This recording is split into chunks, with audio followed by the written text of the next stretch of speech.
মাঠের লড়াই ছাপিয়ে এখন আলোচনায় ইরানের নারী ফুটবলারদের জীবন মৃত্যুর শঙ্কা।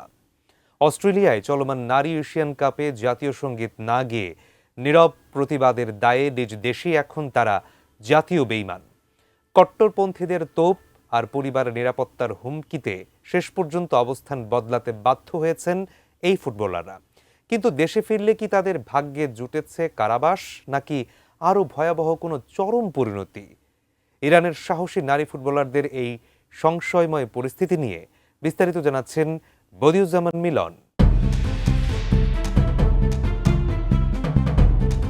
মাঠে চলছে এশিয়ান কাপের শ্রেষ্ঠত্বের লড়াই, কিন্তু মাঠের বাইরে এখন ইরানের নারী জাতীয় ফুটবল দলের সদস্যদের জীবন নিয়ে দেখা দিয়েছে সংশয়।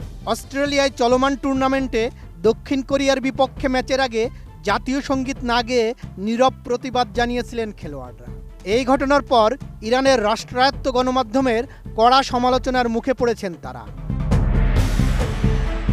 2 মার্চ দক্ষিণ কোরিয়ার বিপক্ষে ম্যাচের মাত্র 48 ঘন্টা আগে মার্কিন ও ইসরায়েলি বিমান হামলায় ইরানের সর্বোচ্চ নেতা আয়াতুল্লাহ আলী খামেনি নিহত হন। এই ঘটনা ইরানের চরম অস্থিরতা তৈরি করেছে। ফুটবলাররা জাতীয় সঙ্গীত না গেয়ে মূলত বর্তমান শাসক গোষ্ঠীর শাসনের প্রতি তাদের অনাস্থা এবং এই সংঘাতের বিরুদ্ধে একটি নীরব বার্তা দিয়েছে। সামাজিক যোগাযোগ মাধ্যম এক্সে ছড়িয়ে পড়া একটি ভিডিওতে দেখা যায় ইরানের কট্টরপন্থী ধারাভাষ্যকার মোহাম্মদ রেজা শাহবাজি দলের খেলোয়াড়দের জাতীয় বেঈমান এবং যুদ্ধকালীন বিশ্বাসঘাতক বলেছেন। তিনি দাবি করেছেন এই খেলোয়াড়দের সঙ্গে অত্যন্ত কঠোর আচরণ করা উচিত।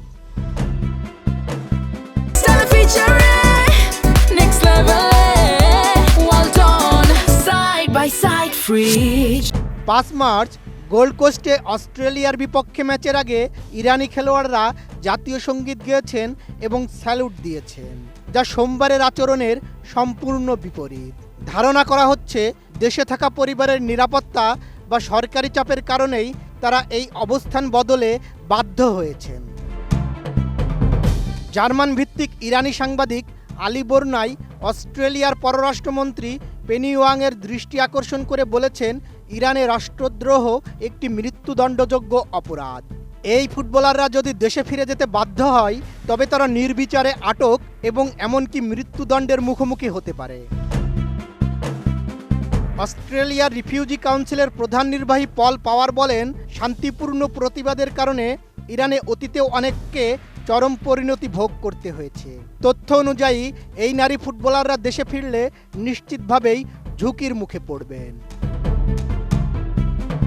অস্ট্রেলিয়ার পররাষ্ট্রমন্ত্রী পেনি ওয়াং এক বিবৃতিতে জানিয়েছেন, অস্ট্রেলিয়া নিপীড়নের বিরুদ্ধে ইরানের সাহসী মানুষের পাশে আছে। তিনি ইরান সরকারকে তাদের নিজস্ব জনগণকে রক্ষা করার এবং কোনো ভয়ভীতি ছাড়াই মত প্রকাশের স্বাধীনতা দেওয়ার আহ্বান জানান। 8 মার্চ ফিলিপাইনের বিপক্ষে গ্রুপ পর্বের শেষ ম্যাচে মাঠে নামে ইরান। এই ম্যাচ শেষেই তাদের দেশে ফেরার কথা। খেলার মাঠে হার জিতি শেষ কথা, কিন্তু ইরানের এই নারী ফুটবলারদের লড়াই এখন আর কেবল গোল করার মধ্যে সীমাবদ্ধ নেই। যে প্রতিবাদের সুর তারা তুলেছিলেন তা এখন অস্তিত্ব রক্ষার লড়াইয়ে রূপ নিয়েছে।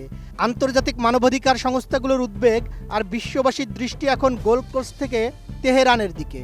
শেষ পর্যন্ত প্রতিবাদের এই চরম মূল্য কি তাদের জীবন দিয়ে দিতে হবে, নাকি বিশ্ব বিবেকের চাপে সুরক্ষার পথ খুঁজে পাবেন এই অ্যাথলেটরা? সেই প্রশ্নই এখন বড় হয়ে দাঁড়িয়েছে। বদিউজ্জামান মিলন, ATN নিউজ।